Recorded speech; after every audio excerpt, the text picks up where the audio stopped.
Salut tout le monde!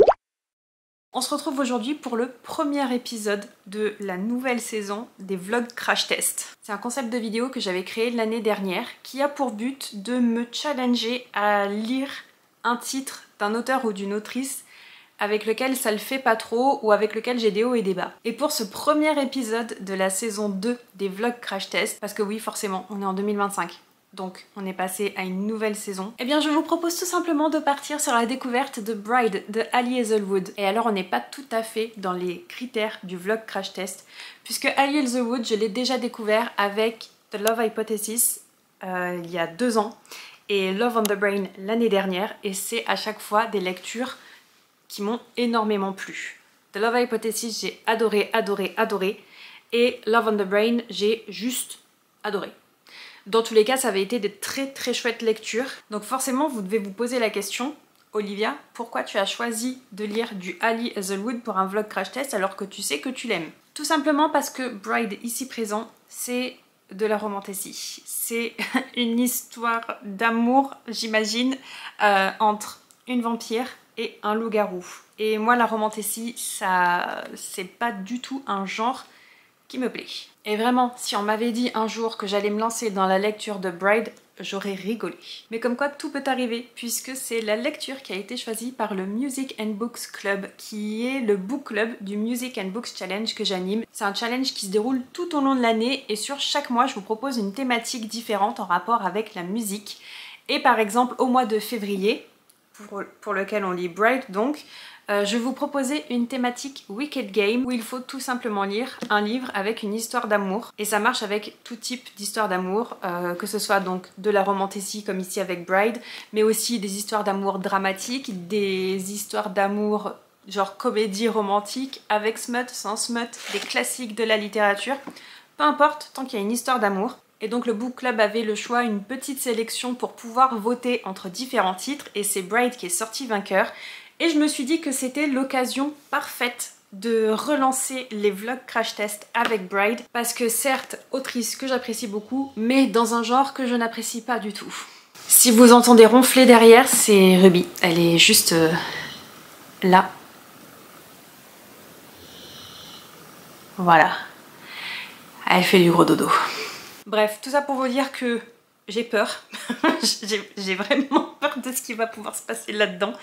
Mais je suis aussi très intriguée de voir si je vais apprécier à la fois la plume mais surtout l'intrigue dans laquelle va nous embarquer Miss Hazelwood. J'espère que ce sera pas trop cucu. C'est à chaque fois la peur que j'ai avec ces titres, mais jusqu'à présent ça l'a vachement fait avec moi, donc à voir avec celui-ci. Je me pose aussi une question, c'est de savoir au bout de combien de temps Ali Hazelwood va nous préciser la taille de son personnage masculin, de son love interest, parce que c'est un peu un running gag, mais dans chaque titre on a le love interest qui est absolument gigantesque. Il est musclé, mais il est surtout très grand, et notre héroïne, notre personnage principal féminin, est toujours petite, menue. Donc on a toujours un grand écart au niveau de la taille, et très souvent ça se répercute aussi au niveau de l'anatomie. Bref, je pense que Ali Hazelwood elle s'en amuse aussi pas mal, et je suis quand même assez intriguée avec ce roman, et j'aimerais bien savoir au bout de combien de pages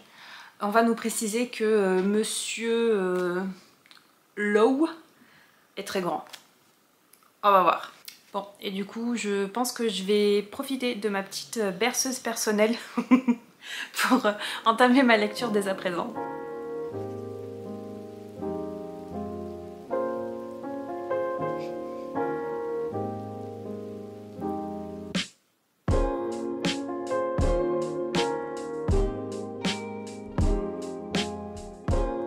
Je vous retrouve, on est le 18 février au matin. J'ai un petit peu avancé dans Bride, mais pas autant que ce que je voulais. Je suis juste arrivée à la page 111 au chapitre 7.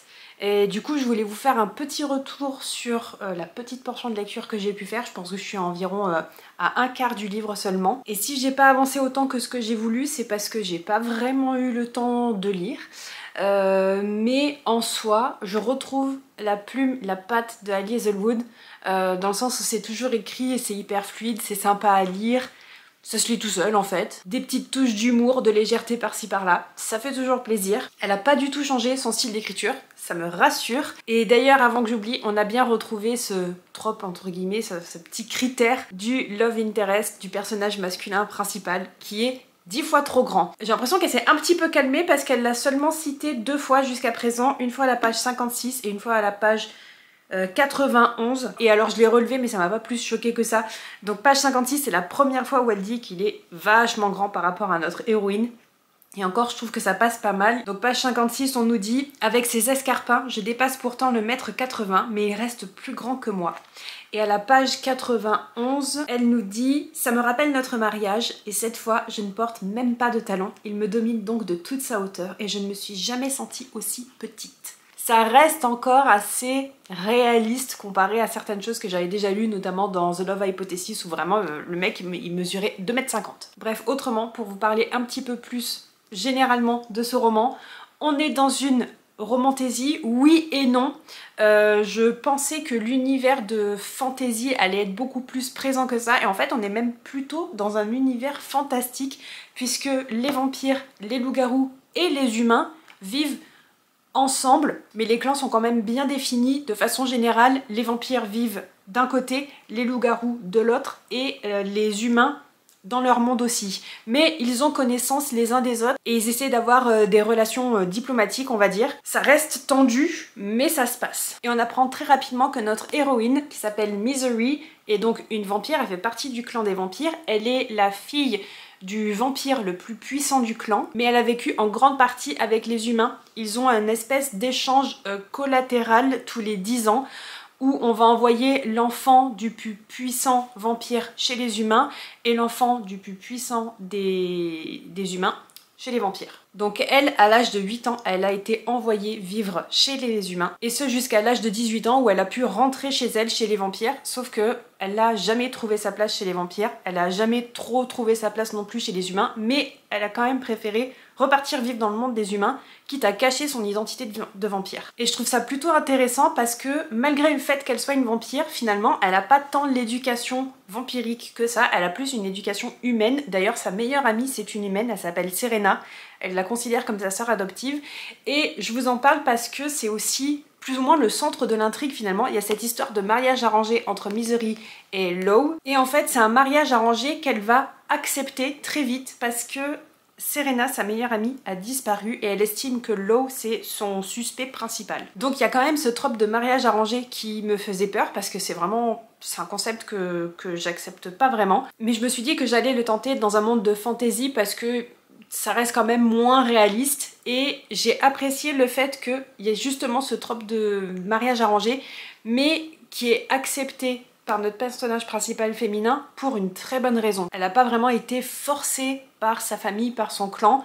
même si je pense qu'elle l'aurait été au bout d'un moment, mais elle l'a accepté d'elle-même pour infiltrer un petit peu ce clan des loups-garous et mener sa propre enquête autour de la disparition de sa meilleure amie humaine. Donc j'avoue que c'est plutôt sympa. En plus on a ce trope de enemies to lovers, qui est pas forcément quelque chose qui me gêne. Je l'apprécie pas, mais il me dérange pas forcément non plus.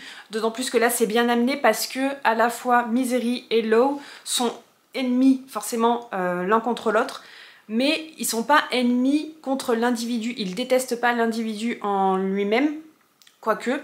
Mais en fait c'est surtout qu'ils sont ennemis puisque forcément ils font partie de clans différents qui se livrent une guerre sans merci depuis des siècles et des siècles. Mais en soi ils sont pas vraiment ennemis contre l'individu à proprement parler, c'est juste qu'ils se détestent parce qu'ils font partie du clan adversaire. Sinon je crois que c'est tout ce que j'avais à vous dire sur Bride, et je pense qu'aujourd'hui je vais avancer ma lecture, je vais relooker un petit peu ma bibliothèque puisque je vais enlever ces décorations d'hiver. Je vais passer sur une déco un peu plus printemps, mais je sais pas trop encore ce que j'ai envie de faire. Et j'aimerais faire un unhaul et donc faire des annonces sur Vinted pour vendre mes livres. J'ai déjà fait moi un unhaul en fait, et il faut juste que je prépare mes annonces. Autrement, je crois que c'est tout. Je vais aller faire un peu mon sport et je vais avancer dans ma lecture.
Je vous retrouve, on est le 20 février et il y a quelques heures, j'ai terminé ma lecture de Bride. Et je pense que pour vous donner mon avis complet, je vais devoir entrer dans quelques petits spoilers, mais je vais pas faire ça tout de suite et je vais pouvoir enlever mon marque-page. Globalement, ça a été une bonne lecture. Ça n'a pas été le crash que je pensais potentiellement avoir avec ce roman, mais ça n'a pas été un coup de cœur non plus. C'est plutôt une lecture... Je suis contente de l'avoir lu, mais ça changera pas ma vie. Je pense que ce serait l'équivalent d'un 3 étoiles, 3 étoiles et demie, quelque chose comme ça. Je suis contente de l'avoir lu, je suis contente d'être arrivée à la fin, mais c'est clairement pas une lecture qui va me marquer, ou du moins elle va pas me marquer pour les bonnes raisons. J'étais contente de retrouver le style d'écriture de Ali Hazelwood, mais je vous avoue que dans ce roman-là, j'ai très souvent levé les yeux au ciel. Je me suis très souvent retrouvée dans des situations où je me suis dit mon Dieu, mais heureusement qu'on est dans un monde fantastique, parce que dans la réalité, je vous avoue que j'aurais pas du tout apprécié. Ça reste très peu réaliste, mais ça passe parce que c'est un monde de fantastique. Et je sais très bien que si ça avait été une romance contemporaine, j'aurais peut-être abandonné ma lecture, mais dans tous les cas, j'aurais été beaucoup plus critique envers cette lecture. Alors oui, ça se lit bien, oui, il y a toujours ces touches d'humour à la Ali Hazelwood, et oui, c'est cringe. Et pour le coup, je trouve que c'est plus cringe que les autres titres que j'ai déjà lus d'elle. Alors est-ce que c'est parce que on est dans un titre de romantasy, ou est-ce qu'elle s'est dit je me fais plaisir, je me lâche? Dans tous les cas, c'était un petit peu trop pour moi, au point où j'ai mis 4 jours pour lire ce titre, là où d'habitude les Ali Hazelwood je les dévore.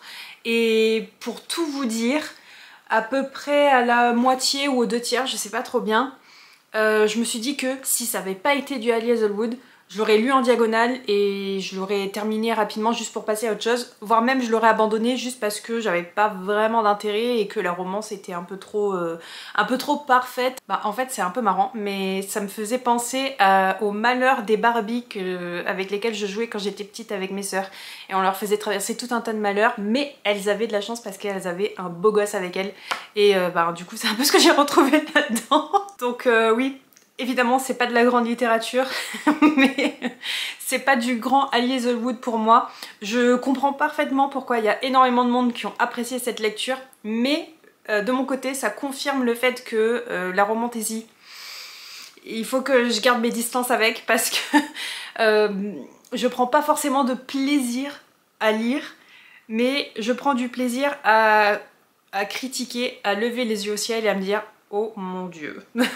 Pour vous donner un exemple, et je vais essayer de rester sans spoiler, Lo, notre loup-garou, notre personnage masculin principal, c'est évidemment l'alpha de la meute des loups-garous, et comme tout alpha qui se doit, comme tout être dominant, il ne peut pas s'empêcher de parler avec une voix rauque, de gronder, de faire son mal quoi. Et évidemment, il sait piloter des avions, et évidemment, et c'est d'ailleurs quelque chose qui a été vraiment écrit, et évidemment, comme tout mâle qui se doit, il conduit tous les transports en commun qu'il emprunte. Même un avion, oui, parce que monsieur, sur son temps libre, il a passé son brevet de pilote d'avion. Et pour ce qui est des spoilers, si j'ai bien fait mon travail, je vous ai inséré un clip où je suis morte de rire. C'est parce que il y a cette première scène de rapprochement physique intime entre les deux personnages. C'est la scène où Lo dit à Misery qu'il va devoir la marquer pour que les autres loups-garous pensent qu'ils sont vraiment ensemble, qu'il la protège, qu'il est à elle. Donc déjà, ces notions d'appartenance, j'ai du mal, mais c'est plutôt un truc qui me fait serrer les dents. Par contre, cette notion de marquer la personne et où on tourne autour du pot, où on sait pas trop ce qui va se passer, alors moi j'ai cru qu'il allait lui pisser dessus.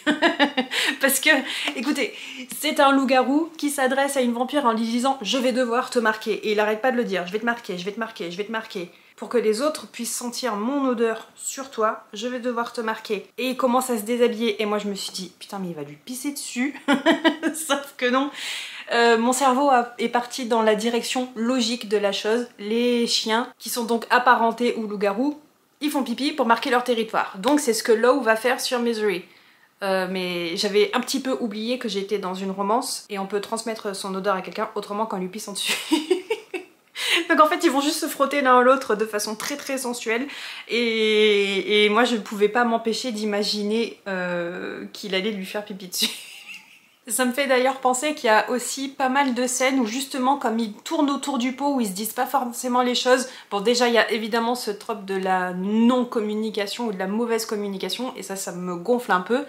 Mais en plus, alors je sais pas si c'est vraiment au niveau de la traduction, je pense que c'est plutôt au niveau du style d'écriture. J'ai trouvé que c'était pas aussi compréhensible que les autres romans que j'ai lus d'elle qui étaient de la romance contemporaine. Et j'ai trouvé qu'il y avait des choses qui étaient juste pas logiques. On ne nous a jamais expliqué pourquoi une vampire est la moitié d'un loup-garou. Allô, est-ce qu'on a compris que ce sont deux espèces différentes? Normalement oui, puisque c'est quand même ce qu'on nous rabâche pendant près de 400 pages. Mais il ne nous est jamais expliqué comment ça se fait qu'une vampire soit la moitié, donc la moitié au niveau vraiment biologique d'un loup-garou. Qu'est-ce qui s'est passé? Je crois que mon cerveau a vraiment besoin de plus de logique que de créativité dans ce genre de choses et que c'est pour ça que j'arrive pas à vraiment apprécier ce type de lecture. En plus du fait qu'il y ait énormément de scènes spicy, et j'avoue que c'est un truc qui ne m'attire pas, voire qui me gonfle. Et j'ai l'impression qu'il y en avait plus dans celui-ci que dans les deux autres que j'ai déjà lus de cette autrice. Mais c'est peut-être qu'une impression parce que celui-ci est très frais dans ma mémoire et que j'ai un petit peu souffert. Ou alors c'est peut-être vraiment ce qui s'est passé. I don't know. Dans tous les cas, ça reste une lecture sympa, pas prise de tête. Je suis contente entre guillemets de l'avoir lu parce que au moins je sais enfin de quoi tout le monde parle quand on parle de Bride. Et que quoi qu'il arrive, je préfère avoir une histoire d'amour dans un monde de fantasy plutôt qu'un monde de fantasy dans une histoire d'amour, comme c'est le cas ici. Mais bon, dans tous les cas, je suis contente de l'avoir lu, mais je suis aussi contente de pouvoir passer à autre chose. Ça reste un vlog crash test en demi-teinte finalement, parce que c'est pas une déception, c'est pas aussi horrible que ce que ça aurait pu être pour moi, compte tenu de mon peu d'intérêt pour ce genre de lecture. Mais c'est pas non plus le coup de cœur que j'aurais aimé que ce soit avec Ali Hazelwood. Ça reste moyen, passable. Et comme on est arrivé à la fin de cette vidéo, j'aimerais bien que vous me disiez si vous avez lu Bride, si vous l'avez lu et que vous l'avez apprécié, ou si vous l'avez lu et que vous ne l'avez pas apprécié, dites-moi pourquoi en fait. Si vous l'avez apprécié, pourquoi vous l'avez apprécié? Est-ce que surtout vous avez l'habitude de lire ce genre de roman ou si c'était la première fois? Donnez-moi un petit peu des détails. Et vous pouvez aussi me laisser tout ce qui est emoji autour des vampires, des loups-garous, des pleines lunes, ce genre de choses. Faites-vous plaisir dans les commentaires. Quant à nous, on se retrouve comme d'habitude le samedi à 10 h pour une nouvelle vidéo. Et aussi exceptionnellement, on va se retrouver le 26 à 10 h aussi pour l'annonce du thème du Music and Books Challenge de mars. Et d'ailleurs, si vous souhaitez participer au challenge et nous rejoindre sur le Discord pour le book club du challenge, je vais vous mettre le lien comme d'habitude dans la barre d'infos juste en dessous. Et vous pouvez tout à fait nous rejoindre en cours de route. Là en ce moment, les membres sont en train de voter pour la lecture du mois de mars, qui est un thème un petit peu particulier. Dans tous les cas, je vous dis à très bientôt. Bye bye!